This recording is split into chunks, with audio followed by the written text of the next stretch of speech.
हाँ जी, बिल्कुल। अगर बात करें सैलाबी सूरत हाल की, तो मुल्तान की जो सूरत हाल है वो अब ख़तरनाक हद तक पहुँच चुकी है। एक 7 लाख क्यूसी का रेला जो है वो मुल्तान पहुँचने वाला है, और इसी की वजह से तमाम तर बस्तियों को जो करीबी हैं दरिया के, उनको खाली करा लिया गया है।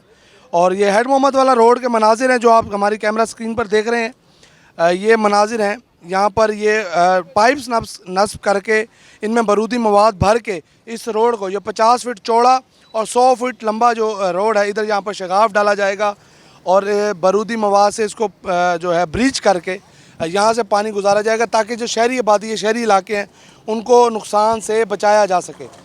ये मुल्तान हेड मोहम्मद वाला रोड के मनाजिर हैं, जहाँ पर ये ब्रीचिंग के लिए महकमा हाईवे, NHA और रेस्क्यू समेत दीगर जो इदारे हैं वो यहाँ पर काम कर रहे हैं। इमदादी कार्रवाइयों के साथ साथ जो मुतबादिल इंतज़ामात हैं उनकी तैयारी की जा रही है। जिस तरह ही इतला आएगी पानी की कि पानी कितने लाख क्यूसी का रेला यहाँ पर पहुँचने वाला है, तो उसी हिसाब से इस रोड को ब्रीच कर दिया जाएगा, ताकि जो शहर की आबादी है, जो उस तरफ बसने वाले लोग हैं, उनको बचाया जा सके, क्योंकि ये ज़्यादा ख़तरा है शहरी आबादी के लिए। देहाती इलाकों को जो है खाली करा लिया गया है।